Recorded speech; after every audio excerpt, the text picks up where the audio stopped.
Here, Monday. You know, I hate it when July 4th is like on a Tuesday or a Wednesday because half the world takes it off and half the world says, I'm going to work.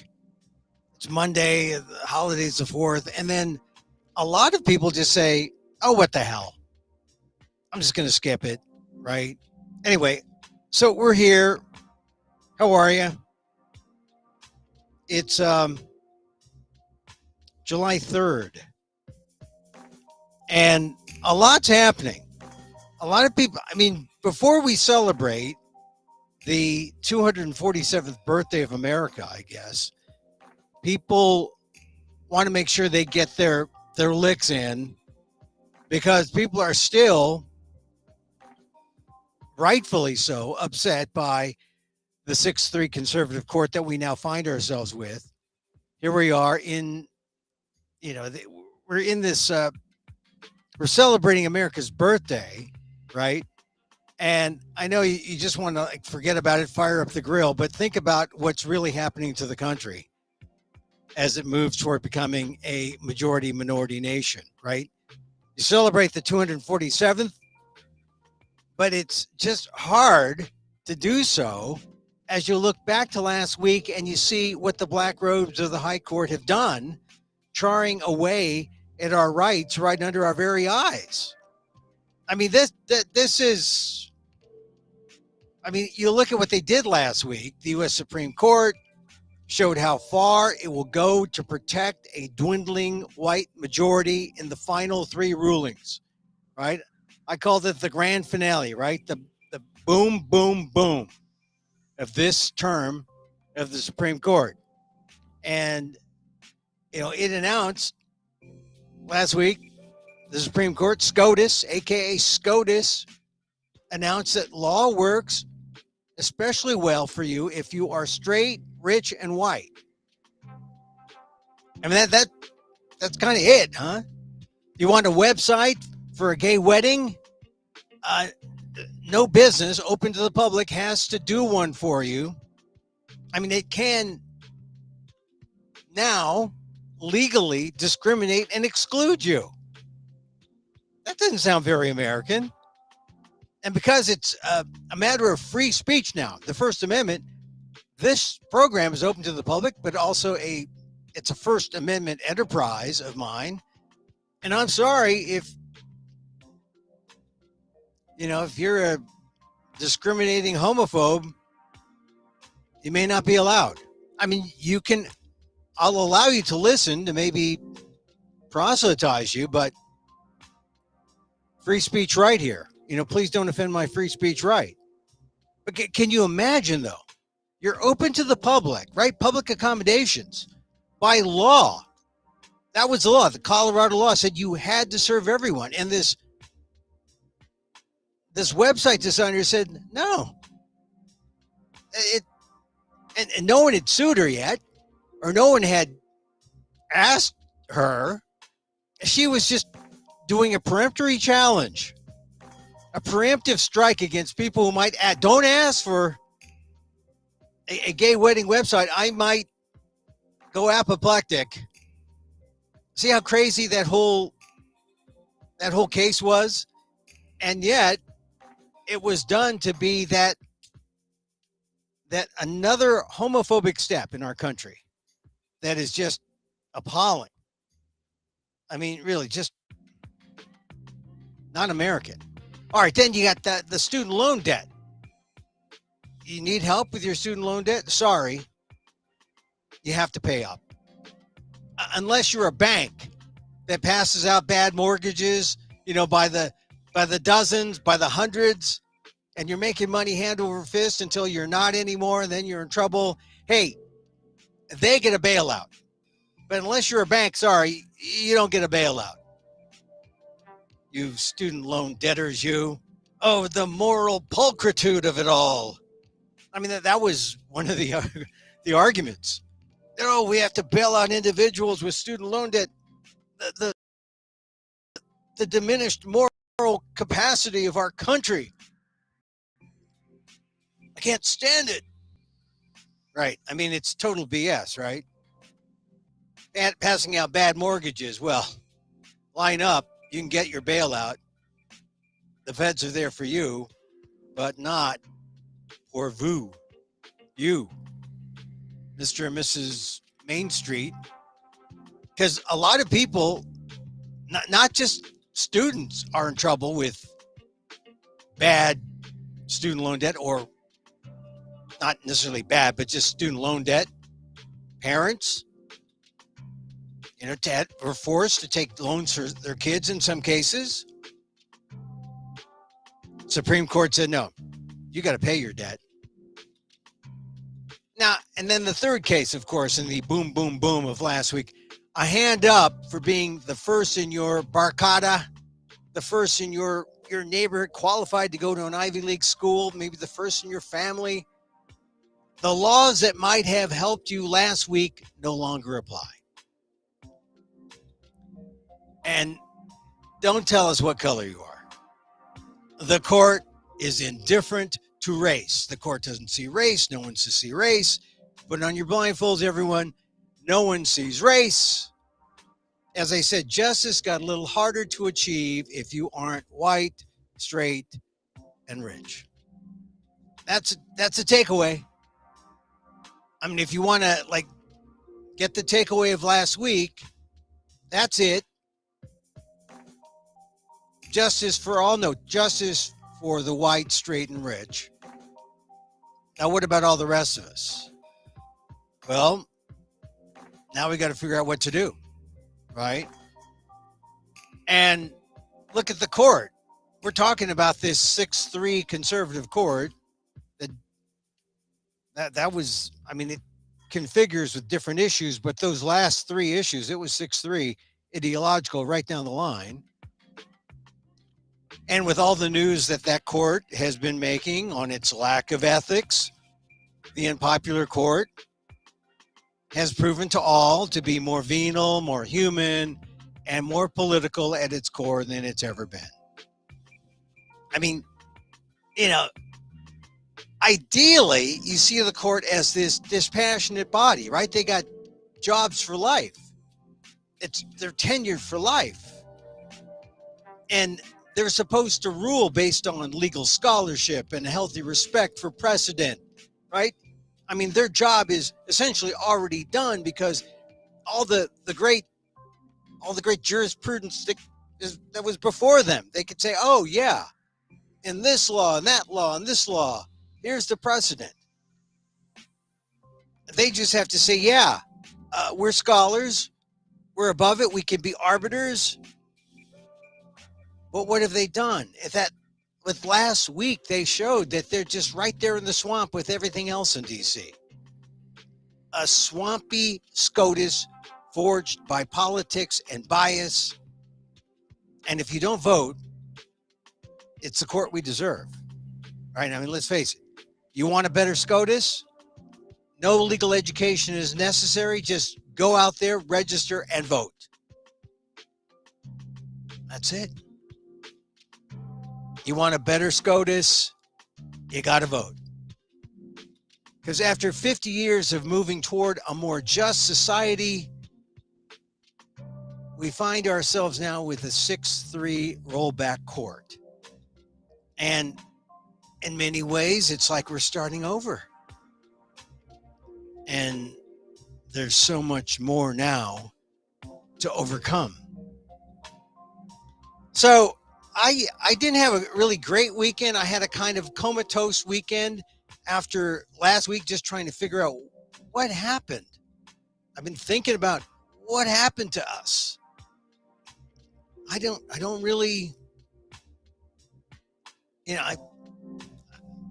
what makes it hard is that we saw it coming, right? I've been talking and writing about this for the last 5 years, 6 years, since Ed Blum took up this case. And I did watch on C-SPAN, I watched the press conference of Students for Fair Admissions, the organization not run by Asian Americans, but they've got Asian Americans on the hood ornament. They've got Asian American victims, but the driver, the mastermind, the Oz, the guy driving the car Ed Blum. He's not a lawyer. He's just an activist who doesn't like civil rights, anti-civil rights, anti-voting rights, anti-affirmative action. It's been his career. And if we can take something away from this positive, it's that persistence works. Keep going, keep going, keep going. Suddenly, the hard work of the negative forces, the anti-affirmative action, the anti-civil rights forces, because they were persistent, overcame the good guys. And they won. Ed Blum, Students for Fair Admissions, they won. And they won by masking this idea who brought this lawsuit. I mean, look at the coverage, and I dare say you didn't see many Asian Americans talking. And if you did, maybe you did like one or two, but mostly it was blacks and Latinos, primarily blacks, saying this is terrible. This is terrible for our country and terrible for civil rights. It goes back 50 years of law, essentially gutted. Oh, that was the verb that a lot of the media used. Affirmative action gutted. I mean, like there was no other way. It's like you took a knife and it wasn't even a fillet. It wasn't even a surgical strike. It was like, just grab that and then yank out the affirmative action part, yank out the race parts of college admissions.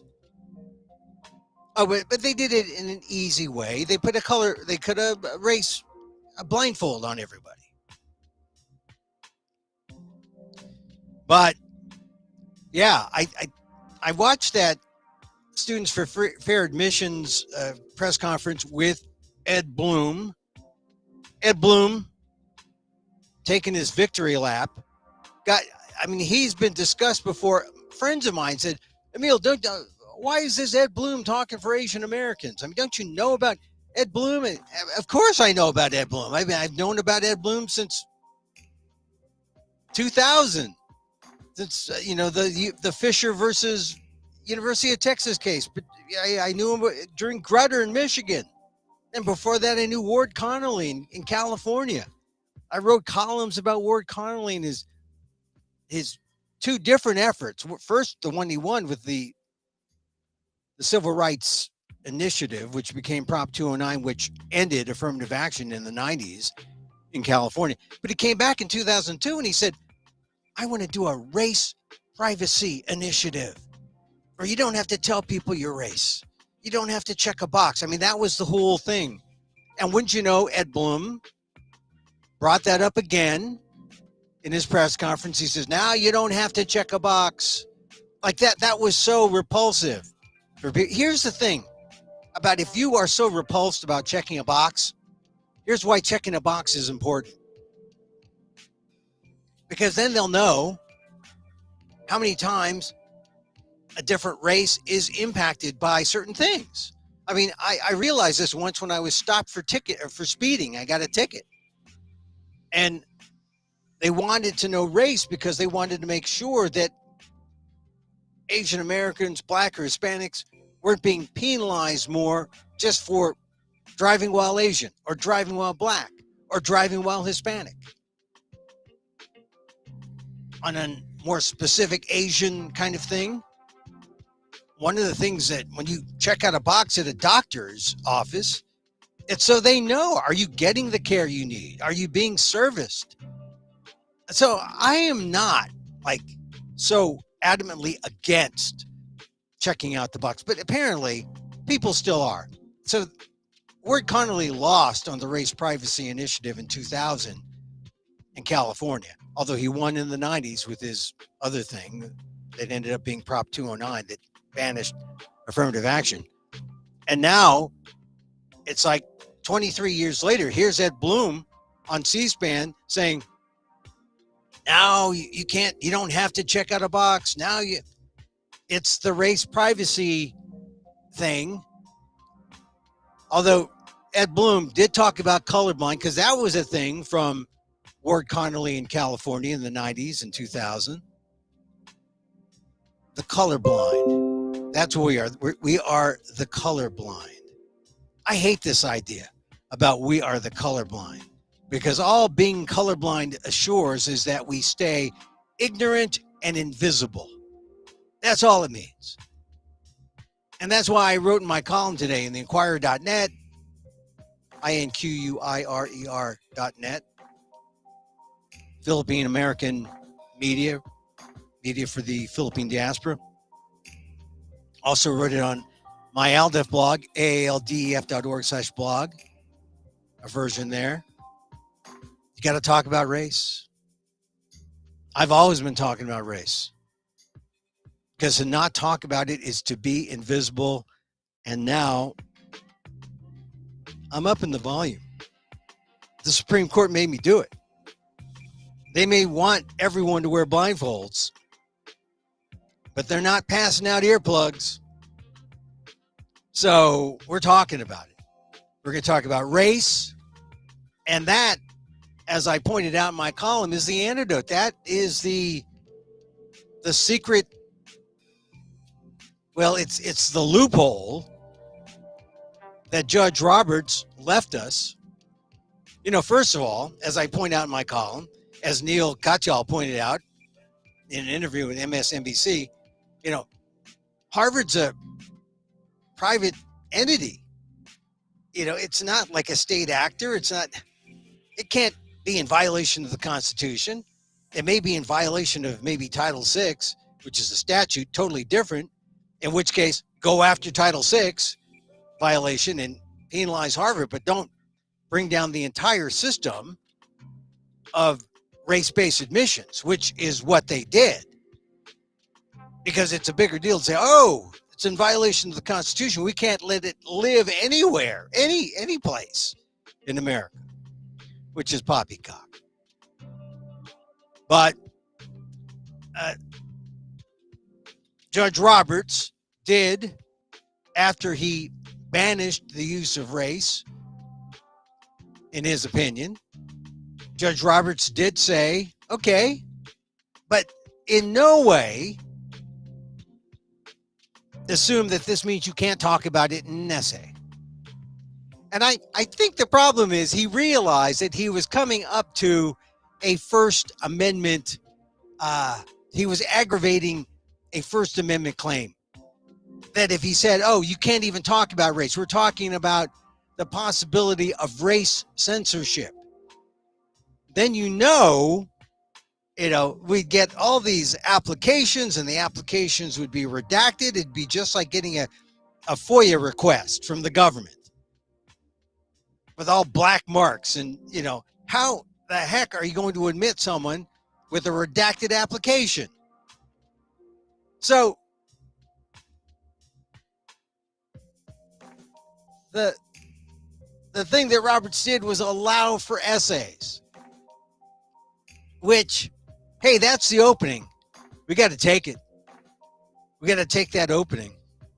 So say it loud. You're Filipino and proud, as my buddy James Brown would have said.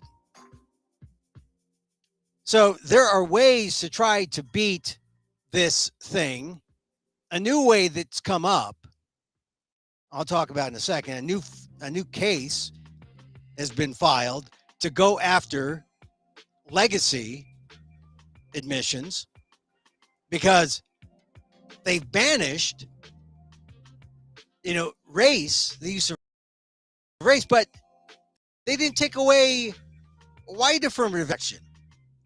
Oh, Emil, there's no white affirmative action. Oh, of course there is.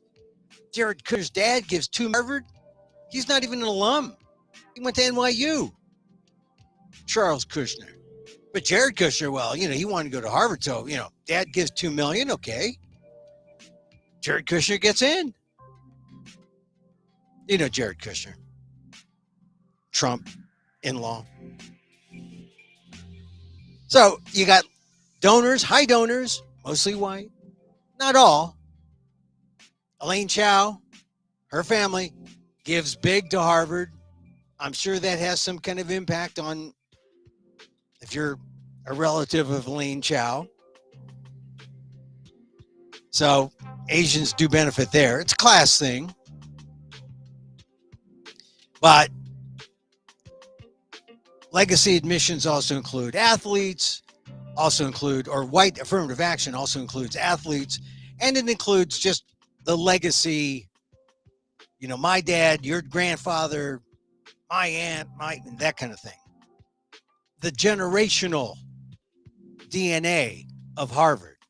And so if you look at the entire class, you might be talking about a third of the 2,000 seats go to legacies, and they're mostly all white, and the white class is only about 40%.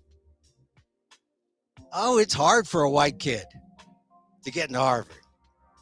It's hard. I mean, they talk about, the kid from the West Virginia coal mines, from the Appalachians, J.D. Vance's cousins, the hillbilly allegiance. Look, it's not easy for them either. But if you're going to make a spot for them and make a claim that, we're all kind of hurt by having race, well, you got to look at legacy to make sure that you got more spots to fill, more spots opened up. Be fair to the white folks. So there are there's a lawsuit. We'll talk about the lawsuit, like I said, in a second. Big news today. In fact, let's just get into it. It happened a couple hours ago. And it's a suit, a federal complaint that says that legacy preferences violate the Civil Rights Act. So now we got,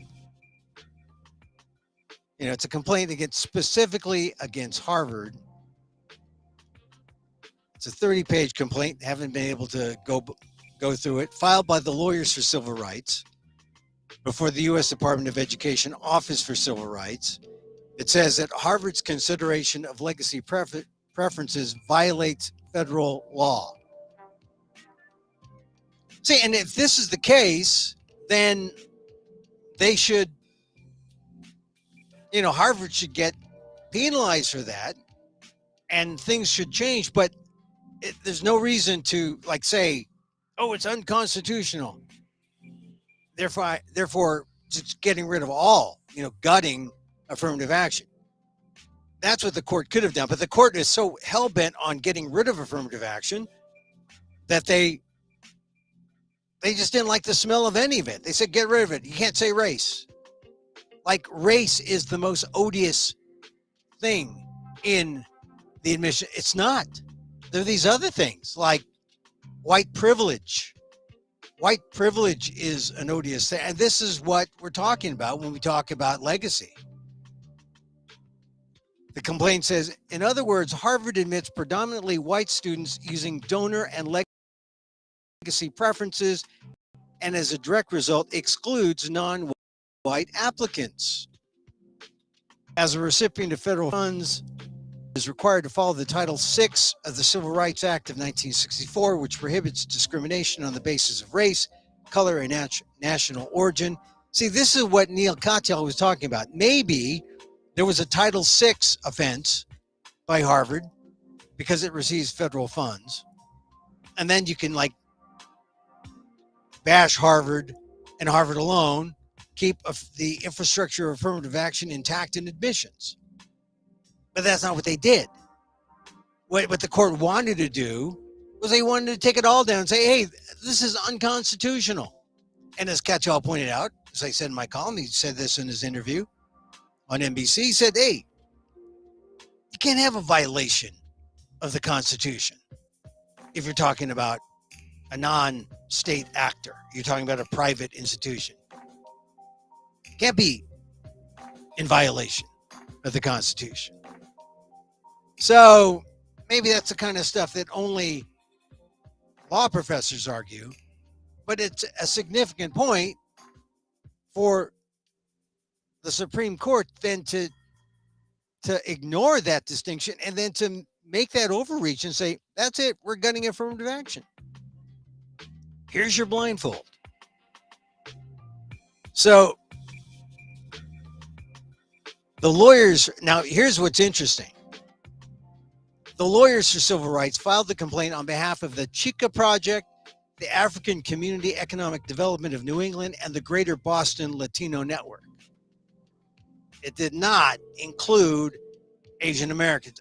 This is, I think, it's hurtful. But I'm sure they have the reasons to go just with blacks and Latinos. But it furthers the fissure that exists because Asian Americans were used by Ed Blum,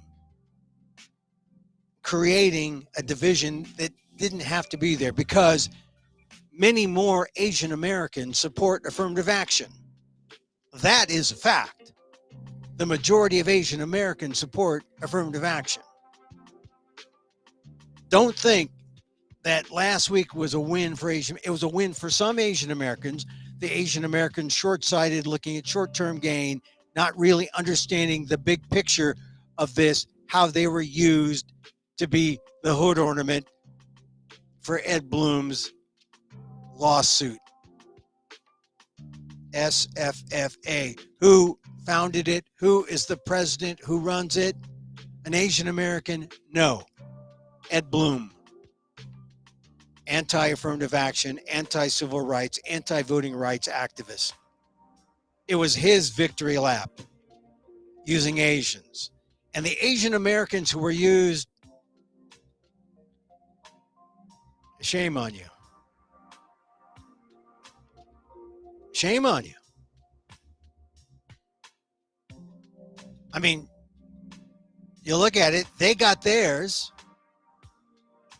and they didn't want anyone else to get what it was, right for the broader group of students, people of color. They were willing to be used because they were aggrieved they didn't get in. But you knew that something was up because Blum was asked the question, well, what about legacy?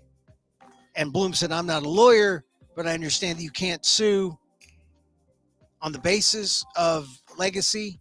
That's what he said during the press conference on Thursday. But he's wrong.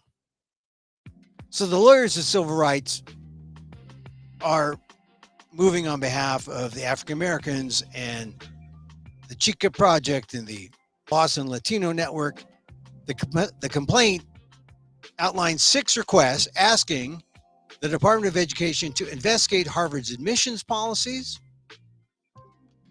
I don't think you have to ask. I think they're going to do that. Declare that legacy preferences violate Title VI, and declare that Harvard must stop considering legacy and donor preferences if it wants to continue federal funding. In the complaint, the groups call for the department to ensure that applicants cannot indicate a relationship to a family member or donor at any point in the admissions process, and grant all other relief that the department finds appropriate and just. So this was going to happen, right? Because legacy is an issue. The complaint says that the special preferences are significantly larger and constitute up to 15% of Harvard's admitted students. So that's a lot. 15% of 2,000. So 10% is 200. So 250. That's a chunk out of 2,000. Legacy admissions have long been scrutinized. Let's see. Last October, justices asked if eliminating legacy preferences would be a race-neutral alternative to diversify Harvard's student body. And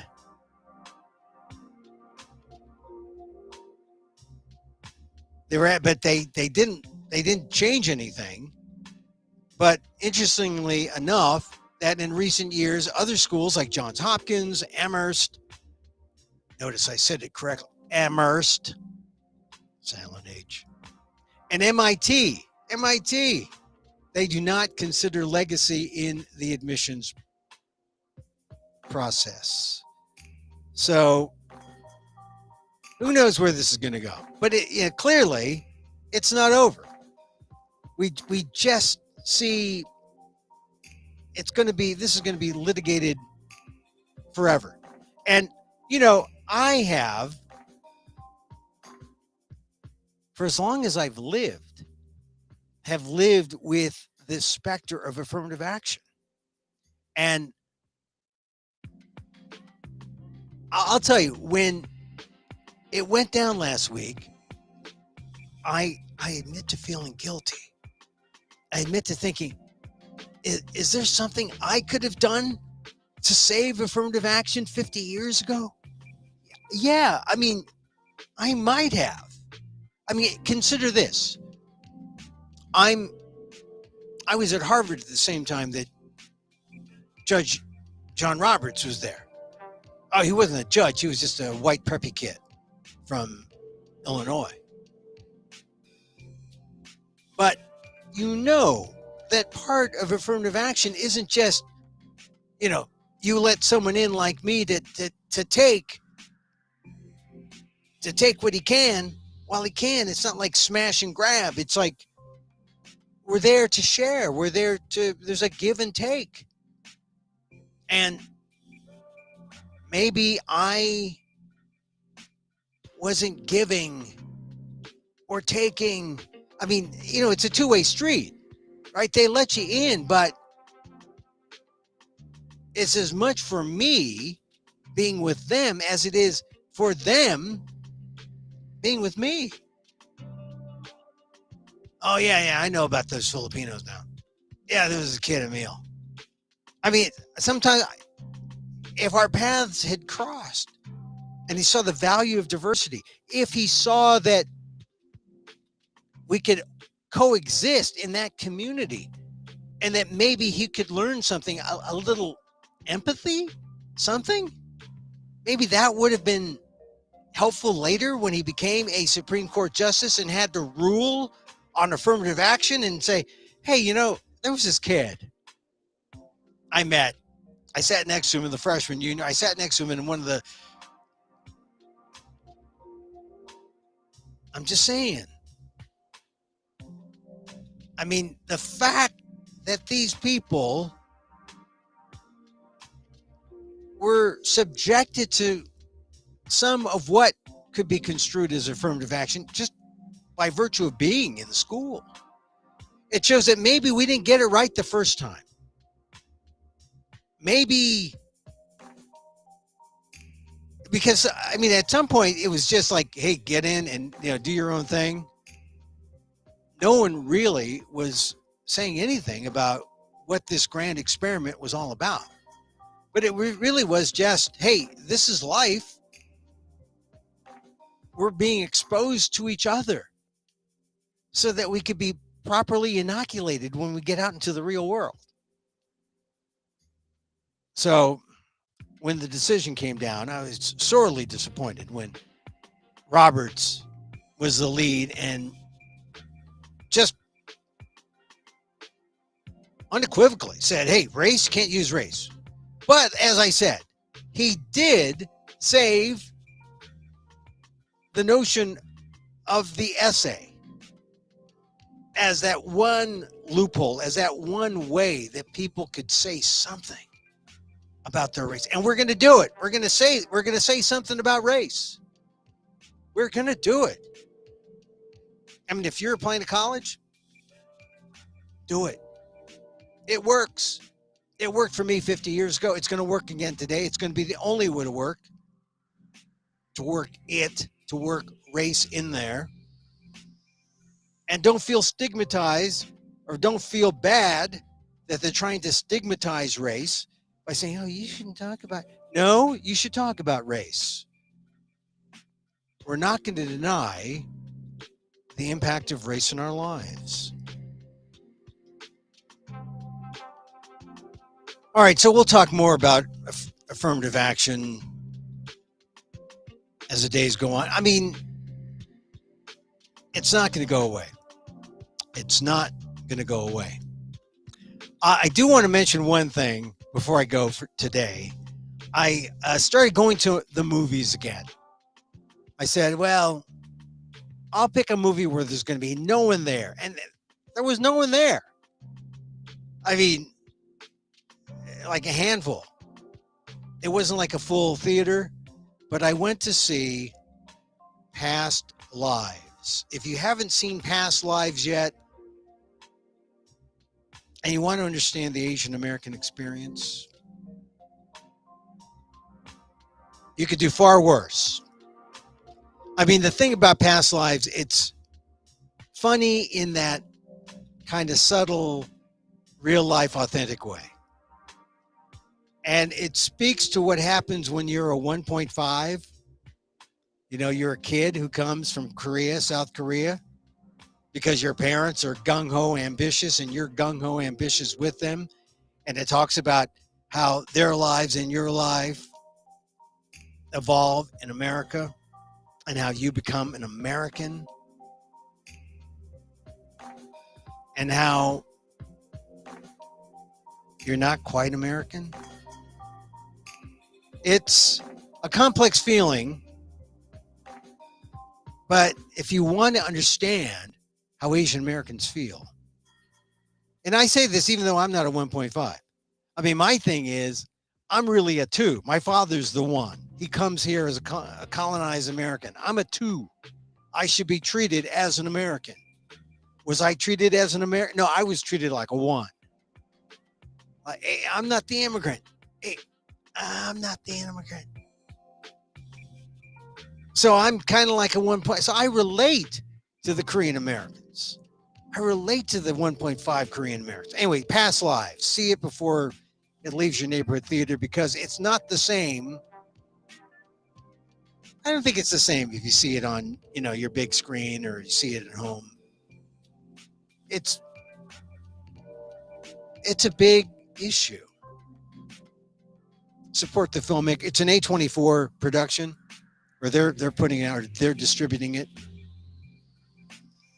and it's beautifully told, beautifully directed, and